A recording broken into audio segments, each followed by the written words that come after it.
हूँ अरफाज अहमद डैंग। आज की खास मुलाकात में हमारे साथ मौजूद हैं रुचि चौहान खान जी, जो कि एक सोशल एक्टिविस्ट हैं, और मुद्दे रहेंगे आज के जिस तरह से एसपीओज़ की अगर हम बात करें तो पिछले 20-20, 25-25 साल से जो हैं एसपीओज़ अपनी सर्विसेज जो हैं जम्मू कश्मीर पुलिस में दे रहे हैं।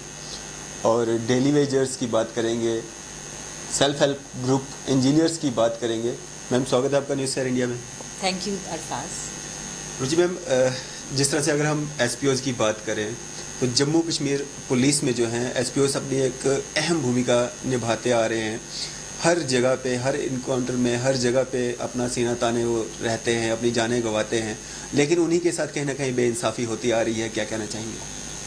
मैं बिल्कुल इत्तेफाक करती हूँ इस बात से। हमारे जो एसपीओज़ हैं अपनी जान पे खेल के अपनी ड्यूटीज़ परफॉर्म कर रहे हैं, और उनकी ड्यूटीज़ जो हैं वो ज़्यादा टफ मानी जाती हैं बिकॉज़ उनको ज़्यादा टास्क दिया जाता है, उनको रिलैक्सेशन उनकी ड्यूटीज़ में कम मिलती है, और वैसे भी उनको एंगेज ही करके रखा जाता है because he has to make himself available all the time. जब भी कोई कॉल आ जाती है एसओएस, तो उनको अपने आप को अवेलेबल करना पड़ता है। मगर हम जब देखते हैं कि इतने ढेर सारे एसपीओज़ हैं जो अपनी ड्यूटीज़ रेंडर कर रहे हैं, उनका जो पे स्केल है वो इतना कम है कि एक किसी भी इंसान का उस थोड़े से वेतन के साथ अपने आप को सस्टेन करना बहुत डिफ़िकल्ट है। या तो हम ये प्लेज करें कि एसपीओज़ शादी ना करें, अपना घर ना बसाएं, तो फिर शायद उनका गुजारा हो जाए उस 6,000 में या 9,000 में। तो मतलब 6,000 हम दे रहे हैं उनको, उसके बाद 3 इयर्स के बाद हम 9,000 देंगे, फर्दर 3 ईयर के बाद 12,000, and if they complete 15 years then they will get 15,000 to 18,000। तो अब 18,000 भी जो लोग ले रहे हैं, क्या वो अपने आप को सस्टेन कर पाते हैं या अपनी फैमिली को वो क्या देंगे? और अगर वो किसी पुलिस एरिया में किसी क्वार्टर में या कहीं भी रह रहे हैं या मेस में भी रह रहे हैं, तो अपने मेस के चार्जेस भी उनको बियर करने पड़ते हैं। ट्रेनीज़ हैं, उनको भी अपने सारे चार्जेस बियर करने पड़ते हैं। तो उनके पास हार्डली कोई इतना मतलब आप टाइम भी देते हैं कि वो जाके कहीं एक्स्ट्रा जॉब कर ले या कहीं पे वो थोड़ा सा एक्स्ट्रा कमाई कर ले। तो मुझे लगता है ये एक ऐसा मुद्दा है। मैं आपके माध्यम से अपने डीजी साहब दिलबाग साहब को और हमारे होम सेक्रेटरी शालीन काबरा साहब को, मनोज सिन्हा साहब को ये रिक्वेस्ट करना चाहूँगी कि एसपीओज़ का मुद्दा टॉप प्रायोरिटी पे एड्रेस करें।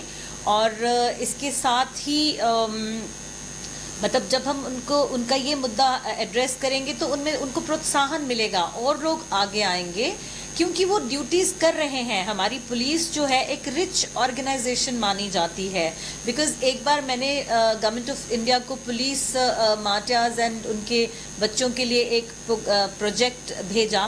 तो गवर्नमेंट ऑफ इंडिया से ये रिटर्न में आया कि police department is the most richest department of any state, so they have sufficient funds available to impart training to their own children or the wards of their martyrs। तो मुझे लगता है अगर हमारे पास पैसा है और हम उनको थोड़ा सा उसमें उनके वेतन में, उनकी सैलरी में एनहांसमेंट करते हैं, आप एक इतनी हैंडसम अमाउंट उनको दे दीजिए कि जिससे वो अपना गुजारा कर सकें, अपने बच्चों को अच्छे से पाल सकें। आप शायद हमारे पुलिस डिपार्टमेंट में ये भी एक वो है कि आप पुलिस के जो बच्चे हैं जो बिलो कांस्टेबल या उस लेवल के हैं, उनको आप फ्री एजुकेशन दे देते हैं। आपका कोई क्राइटेरिया फिक्स होता है, बट एजुकेशन फ्री देने से ही सब कुछ नहीं होता। किताबें खरीदनी हैं, यूनिफॉर्म खरीदनी है, आपको बस के चार्जेस बेयर करने हैं, आपको ट्यूशन क्लासेस भी लेनी है, क्योंकि अब ट्रेंड है। I am talking not in Covid के मतलब प्रेजेंट सिनेरियो की बात नहीं करी, but it is a routine. या मैम, क्या वजह है, क्या कारण है कि पिछले 20-25 साल से जो है इन एसपीओज़ को जो है नज़रअंदाज किया जा रहा है? अगर कोई एसपीओ किसी इनकाउंटर में शहादत भी पा जाता है तो उसको जो है फूल मालाएं चढ़ाई जाती हैं और ये कहा जाता है कि इसने काफ़ी दिलेरी से जो है गोलियों का सामना किया। लेकिन वहीं अगर हम कंपनसेशन की बात करें, कंपनसेशन के नाम पे उनको कुछ नहीं दिया जाता है। वहीं अगर हम उस शख्स के जाने के बाद, उसकी शहादत के बाद उसके परिवार का क्या होगा, या उसके परिवार के किसी एक सदस्य को जॉब देने की बात, उस तरह का कुछ भी प्रावधान नहीं रखा गया है। कोई रेगुलराइजेशन पॉलिसी नहीं रखी गई है, अंधकार में अभी तक ये लोग जो हैं अपनी सर्विसेज दे रहे हैं और बहुत मेहनत से, और हर चौक चौराहे पे जो हैं ये लोग खड़े रहते हैं दिन रात की परवाह किए बिना। मुझे लगता है आप बिल्कुल ठीक कह रहे हैं कि कोई पॉलिसी नहीं बनी है। एक्चुअली ये हुआ था कि जब हमारी स्टेट में क्राइसिस आए थे, मिलिटेंसी ज़्यादा पीक पे थी, तो उस वक्त एसपीओज़ को अपॉइंट किया गया था, या जिन लोगों ने अपनी सर्विसेज को वॉलंटियर किया था एसपीओज़ उनको बना दिया गया था।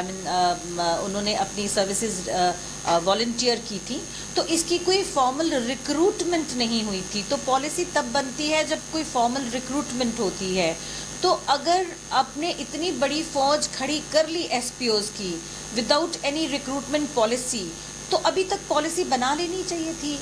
ऐसा तो है नहीं उस वक्त ये हुआ कि हमारे 2 लोग लगा दो, हमारे 2 लोग लगा दो। पुलिस वाले जो ऑफिसर्स थे उन्होंने अपने अपने लोगों को भर्ती कर दिया कि कहीं एकोमोडेट हो जाएंगे, और कुछ नहीं तो जो घरों में काम करते हैं उनको 6,000 सरकार देगी, घर में वो हमारा काम करेंगे।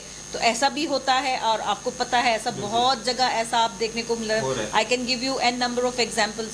सो अगर आपने उनको भर्ती कर लिया, सरकार से वेतन भी दिला रहे हैं, तो आप थोड़ा सा एफर्ट्स करके पॉलिसी बना दीजिए। मतलब कोई रिक्रूटमेंट पॉलिसी नहीं बनी तो उनकी एब्जॉर्प्शन पॉलिसी बना दीजिए कि इतने साल उन्होंने काम किया, उन्होंने ट्रेनिंग भी की, उन्होंने आपके जो एनकाउंटर्स हैं उसमें भी पार्टिसिपेट किया। तो कोई क्राइटेरिया फिक्स कर दीजिए ना कि जिस एसपीओ ने ये ये क्राइटेरिया फुलफिल जो करता है आप उसको रेगुलराइज करेंगे, या कोई 10 साल का 15 साल का राइडर लगा लीजिए, उसको इतना तो तहफ़्फ़ुज़ दीजिए कि वो एसपीओ बन के मतलब अपने आप को शर्मिंदा ना हो कि मैंने क्यों इस लाइन में आया और मैं क्यों अपने बीवी बच्चों को अच्छे से नहीं मतलब पाल पा रहा हूँ, अच्छी ज़िंदगी उनको नहीं दे रहा हूँ। तो और वो 24 घंटे हमारी ही सेवा कर रहे हैं, हमारे चाहे वो पुलिसकर्मी हो या जो हमारी इंडियन आर्मी हो, वो हमारी हिफाजत के लिए काम करते हैं। रुचि मैम, यही हाल कहीं ना कहीं जो है ऑल डिपार्टमेंट्स डेली वेजर्स का भी है। जितने भी डिपार्टमेंट्स में हैं, हर डिपार्टमेंट में कहीं ना कहीं डेली वेजर्स को लगाया गया है और उनकी सर्विसेज भी ली जा रही है, लेकिन उनके साथ भी कहीं ना कहीं भेदभाव वाली राजनीति जो है हर जगह पे चल रही है। तो क्या कारण है इसकी? और सड़कों पे हैं, अपना हक मांग रहे हैं, लेकिन उनको उनका हक नहीं दिया जा रहा है। तनख्वाह के नाम पे उनको 750 रुपये पर मंथ दिया जाता है, वो भी 4-4, 5-5 साल का जो है वो उनका बकाया वेतन अभी डिपार्टमेंट्स के पास ही है। This is very painful. I have already said, मैं पहले भी कह चुकी हूँ कि ये जो डेली वेजर्स का है ये बहुत पेनफुल है, बिकॉज़ मेरे आंखों के आगे 2-3 एग्जांपल्स हैं जो लोग डेली वेजर्स थे। कोई लाइनमैन है पीडीडी डिपार्टमेंट का, वो डेली वेजर था, पोल पे चढ़ा, उसकी डेथ हो गई, उसको क्या कंपनसेशन मिली क्या नहीं मिली कोई पता नहीं। और जैसे आप कह रहे हैं कि 750 रुपये उनको वेतन मिलता है, मतलब 66,750 रुपीज़। तो 6,700 में एक इंसान अपने घर का राशन कैसे डालेगा? मुझे तो ये सोच के ही मतलब चक्कर आ जाते हैं, ये सोच के कि 6,000 में या 7,000 ही लगा लीजिए, उसमें कोई गुजारा कर सकता है अपना पूरी उम्र ताउम्र?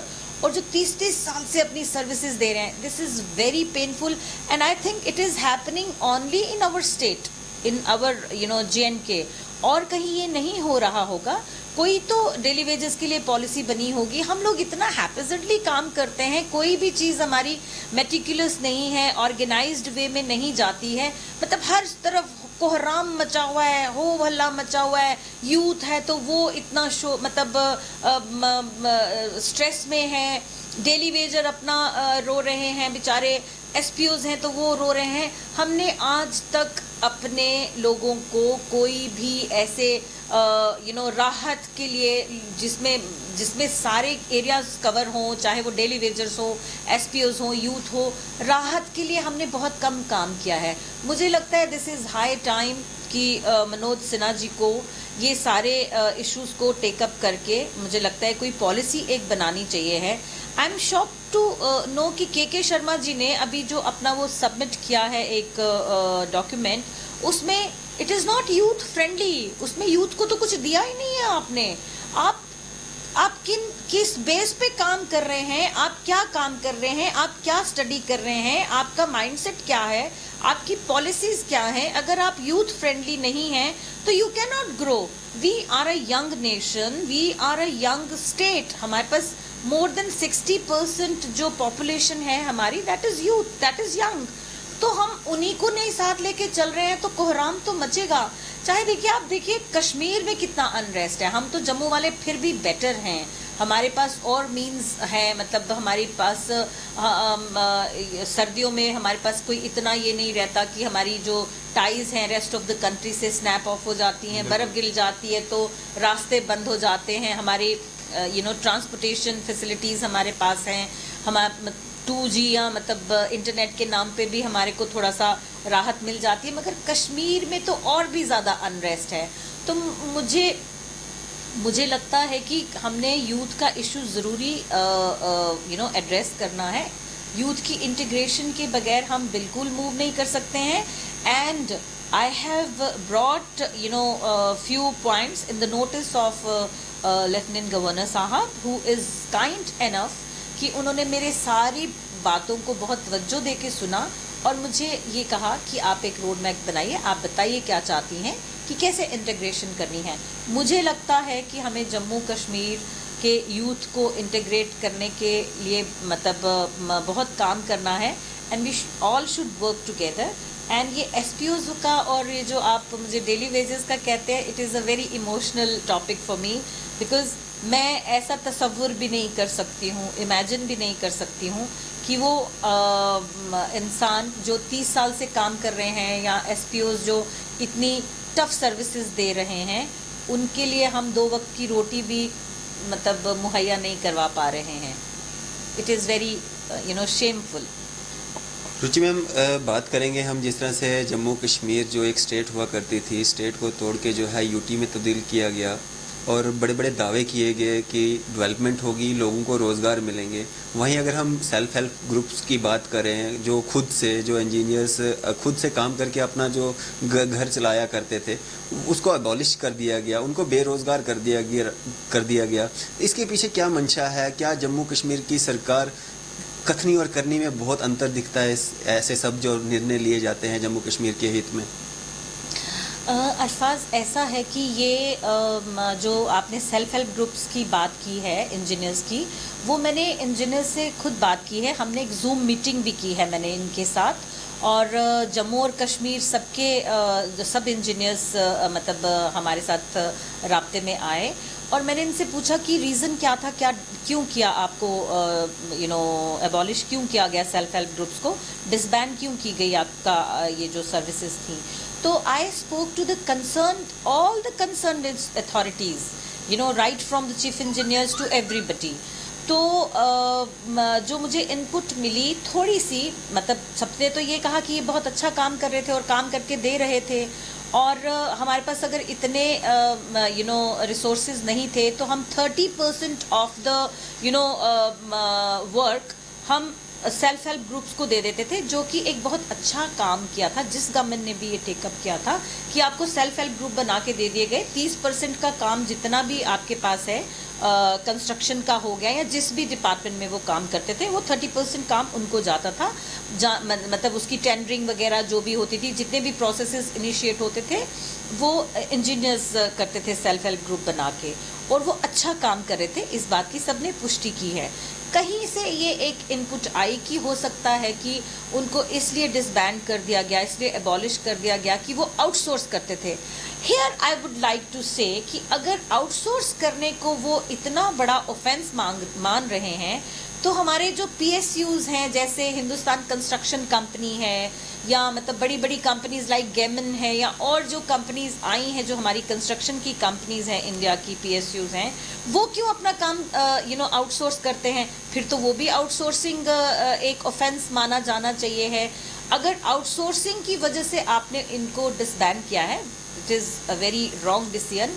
मुझे लगता है कि ये हमारी एक सरकार में अच्छा काम हुआ था कि आपने 5000 इंजीनियर्स को एंगेज कर दिया था कि ये तुम्हारा एरिया ऑफ ऑपरेशन है, आप खुद ही काम करें, खुद ही इसमें से अपना प्रॉफिट मार्जिन करें।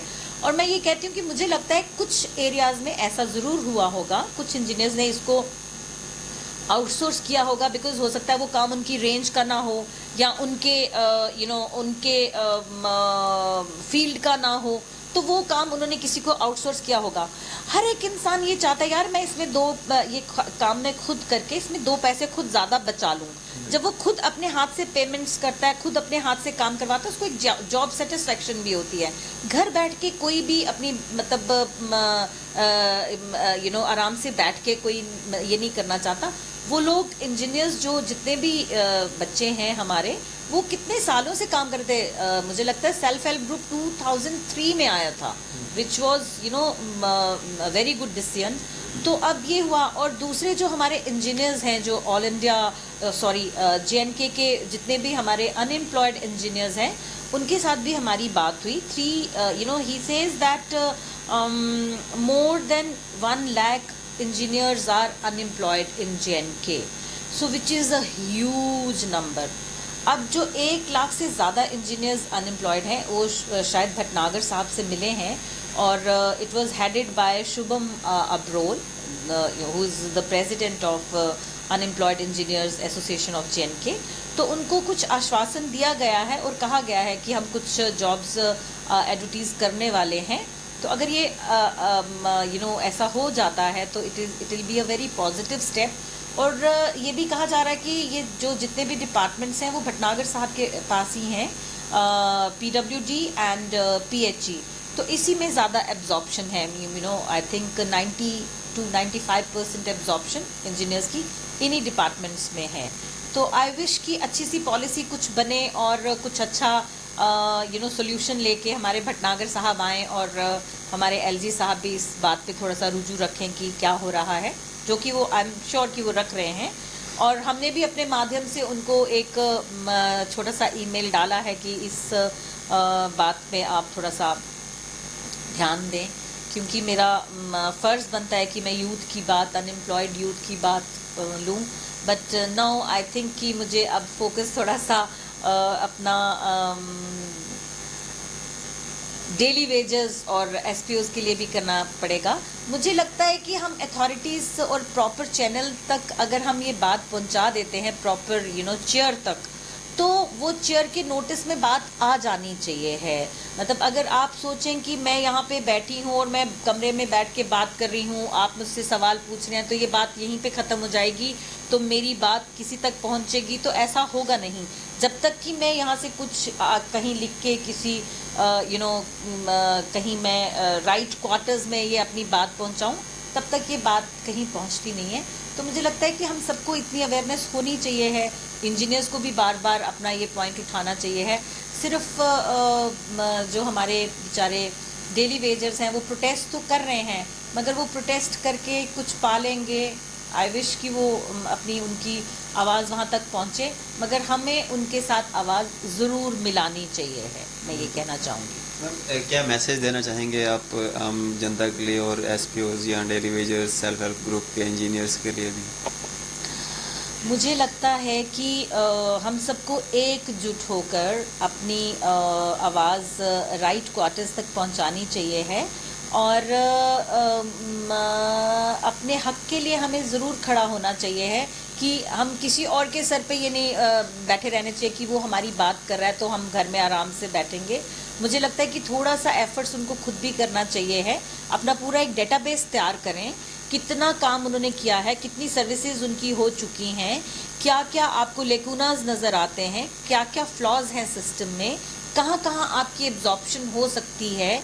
और इनफैक्ट मुझे तो ये कहना चाहिए है आपके माध्यम से अपने होम सेक्रेटरी साहब को और DG साहब को कि जो SPOs बहुत अच्छा काम कर रहे हैं उनके लिए कोई अवार्ड देने चाहिए हैं आपको, उनको कुछ रिवॉर्ड तो दीजिए, कुछ तो उनका प्रोत्साहन कीजिए कि मतलब और लोगों के लिए भी वो एक मिसाल बने कि उसको मतलब उसकी एक्सीलेंस इन सर्विसेज के लिए आपने सरकार की तरफ से कोई अवार्ड मिला है, ताकि किसी को मतलब they should look up to कि नहीं उसने किया तो मैं भी अच्छा करूँगा।